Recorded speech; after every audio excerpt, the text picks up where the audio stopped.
নমস্কার বন্ধুরা মিলে আবার আপনাদের সকলকে স্বাগত। আজকে আবার আমার সঙ্গে কল থেকে রয়েছেন সন্দীপন ব্যানার্জি। সন্দীপন, উইলরুলি তোমাকে আবার স্বাগত জানাই। ধন্যবাদ পার্থদা। আহ, সন্দীপন, সাধারণত টেস্ট ম্যাচের তৃতীয় দিনটাকে বলা হয় মুভিং ডে। আর এই মুভিং ডেতে আজকে আমরা পরে দেখলাম যে প্রায় 290 এর কাছাকাছি রান উঠলো এবং দুটো দিকে 11টা উইকেট পড়লো। এবং তারপরে ম্যাচটাকে যে জায়গায় দাঁড়িয়ে ভারতের কাছে 188 রানের লিড, সঙ্গে দুদিন সময় এবং বৃষ্টির আশঙ্কা। কি মনে হচ্ছে ম্যাচটা কোন দিকে যেতে পারে বা যাচ্ছে বলে মনে হয় তোমার? প্রথমেই বলে রাখা ভালো, আজকে কিন্তু আমরা খুব লাকি ছিলাম, মানে যে যতটা খেলা হয়েছে ওয়েদারের দিক থেকে খেলা বাকি, maximum 98 overs per day match হবে। হ্যাঁ, আহ মানে it is going to be race against time. ভারতের কাছে একটা সিগনিফিকেন্ট অ্যামাউন্ট লিড আছে।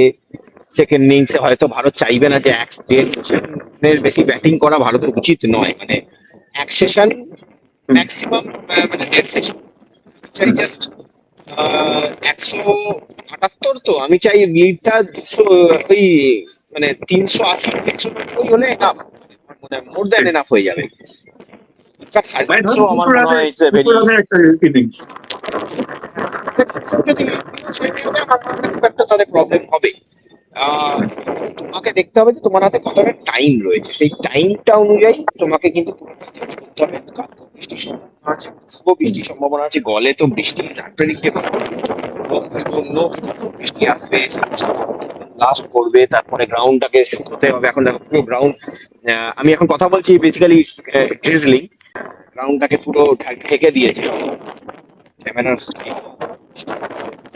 যাই হোক, এবং তো সেই সঙ্গে একটা প্রচন্ড হাওয়া রয়েছে, এটা বোঝা যাচ্ছে, যে কারণে তোমার কিছু শব্দ প্রচন্ড হাওয়া কেটে রয়েছে, যাচ্ছে। আমি হ্যাঁ, জানি না মানে দর্শকরা স্ট্রং বুঝতে উইন্ড পারছে। এখানে, এই জন্য এখানে তাড়াতাড়ি বৃষ্টি আসে এবং তাড়াতাড়ি বৃষ্টি থেমেও যায়, মানে এটা একটা হ্যাঁ, বাট যাই হোক, যেটা আমি বলছি যে কতটা হবে তার উপর সেশন বাই সেশন আপনার তোমাকে মানে ম্যাচ দেখে কল নিতে হবে বেসিক্যালি। ভারতের এটা মানে onus is on India to get a result in their favour. কেননা শ্রীলঙ্কাও আমার মনে হয় না এই ম্যাচ ড্র হয়ে গেলে শ্রীলঙ্কা খুব একটা মাইন্ড করবে। তো এই যে পজিশন, এখান থেকে ভারতের এখন ম্যাচটাকে নিজের ফেভারে রেজাল্ট আনানো, এটা একটা ভারতের জন্য আমার মনে হয় থেকে বেশি জরুরি। তো ডাব্লিউটিসির পয়েন্ট অফ ভিউ থেকে ব্যাটিং করতে দেখা যাবে আমাদের প্লেয়ারদের, আমাদের ব্যাটারদের। ঠিক একদমই। এবং তোমার কি মনে হয় কালকে যখন ভারতীয় টিম ব্যাট করতে নামবে, কোনো ডিফারেন্ট অ্যাপ্রোচ নিয়ে নামবে, নাকি যেরকম নর্মাল একদমই ব্যাটিং? ডিফারেন্ট অ্যাপ্রোচ নিয়ে নামা উচিত, একদমই ডিফারেন্ট অ্যাপ্রোচ নিয়ে নামা উচিত। বেসিক্যালি আমি চাইবো না যে 35-40 ওভারের বেশি ভারতীয় টিম ব্যাট করুক, মানে তাদের 40 ওভারে 200 টার্গেট নিয়ে নামতে হবে, পাঁচের। বেশ, আমার মনে হয় ইটস ভেরি মাচ অ্যাচিভেবল। একদম একদম। আমি সেকেন্ড ইনিংসে শ্রীলঙ্কাকে অল আউট করার জন্য আমাদের বোলারদের আমি 4টে সেশন দেওয়ার চেষ্টা করবো, মিনিমাম 4টে সেশন।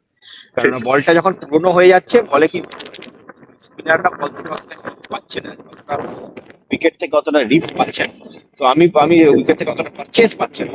তাই জন্য আমি চাইবো যে মানে 4টে সেশন, মানে তুমি সেকেন্ড নিউ বল নেবার একটা সময় পেয়ে যাবে। ঠিক। এবং এইটা একটা খুব গুরুত্বপূর্ণ বিষয়, কিন্তু তুমি বললে 4টে সেশন যেমন একটা দিকে ব্যাপার, এবং তার মধ্যে সেখানে নতুন সেকেন্ড নিউ বলটাও প্রয়োজন। সেইখানে কিন্তু বৃষ্টি একটা বড় ফ্যাক্টর হয়ে গেলেও যেতে পারে। ফ্যাক্টর হবে, এবং ওয়েদারটাই মোটামুটি এই গেমের ডিসাইসিভ ফ্যাক্টর হয়ে যেতে পারে। আচ্ছা, বেশ। আর আজকে আজকে ভারতীয় বোলারদের পারফরমেন্স নিয়ে যদি তোমাকে কথা বলতে বলি, কেমন দেখলে আজকে দর্শক? আমার মনে হয়, হ্যাঁ, আমার মানে ভারত একটা ভবিষ্যতের একজন লম্বা 100টা টেস্ট খেলার বোলার পেয়েছে, মানে যেভাবে তিনি বল করছেন, তার ওল্ড ফ্যাশন ওয়ে অফ বলে হাওয়া থাকে, মানে ওই একটু লুপ দেয়া বলে। আহ, মানুষ আমার মনে হচ্ছে ভারতীয় ক্রিকেটকে অনেকদিন ধরে তিনি ভারতীয় ক্রিকেটের সেবা করবেন, স্পেশালি রেড বল ক্রিকেট। এবং তার সাথে সাথে আমার আমার কুলদীপের বোলিং আজকে একটু ফ্ল্যাটার করেছে, কেন করেছে, মানে কুলদীপ তো এই উইন্ডে কেন তিনি ফ্ল্যাটার ট্র্যাজেক্টরিতে বল করলেন, আই হ্যাভ নো আইডিয়া। বাকি ঠিক আছে, আর একটু বেটার হতে পারতো, বাট আমার মনে হয় কনসিডারিং দ্য সার্কামস্ট্যান্স শেষ একটা প্রশ্ন হয়তো করবো, কিছু সেটা ক্যাচও হচ্ছে ড্রপ হয়েছে, ক্যাচ নিয়ে অবশ্যই। নিলে হয়তো আরো একটু তাড়াতাড়ি শ্রীলঙ্কার ইনিংসটা শেষ হয়ে যেত। হ্যাঁ ঠিক, এবং এখানে আরেকটা শেষ প্রশ্ন করবো আজকে, সেটা হচ্ছে তোমার এই জায়গায় দাঁড়িয়ে যেখানে এতটা রেন থ্রেট রয়েছে এবং ওভারটা একটা গুরুত্বপূর্ণ হয়ে যেতে পারে শেষ ইনিংস এর জন্য, সেখানে কিন্তু তোমার মনে হয় এই 90 for 5 বা 56 for 4 কন্ডিশন থেকে শ্রীলঙ্কার এই জায়গাটায় এইটাকে শ্রীলঙ্কার ওই জুটিটার সাফল্য বলি বা ভারতীয় বোলারদের ব্যর্থতা বলি, ওইটা এই ম্যাচের একটা খুব বড় ফ্যাক্টর হয়ে যেতে পারে। একদম বড় factor হতে পারে ওখানে। সোনাল শাহ এবং সন্দীপ গোয়েলা ওই হুম, 46 রানের পার্টনারশিপ ছিল মোস্ট লাইকলি। ওই পার্টনারশিপটা তো অবশ্যই শ্রীলঙ্কার ম্যাচ ফিরিয়ে আনবে, নয়তো এমনও হয়ে যেত যে সারা রাত বললাম। হ্যাঁ মানে কলম করে দিত। তো আমার মনে হয় হ্যাঁ একটা বড় ফ্যাক্টর হতেই পারে। যদিও তারা খুব ভালো ব্যাটিংও করেছে, আর তার সঙ্গে বলটা একটু সফট হয়ে গেছিল, তো বলে অতটা উইকেট থেকে হেল্পও পাচ্ছিল না ভারতীয় বোলাররা। ঠিক ঠিক। অনেক অনেক ধন্যবাদ সন্দীপন সঙ্গে থাকার জন্য।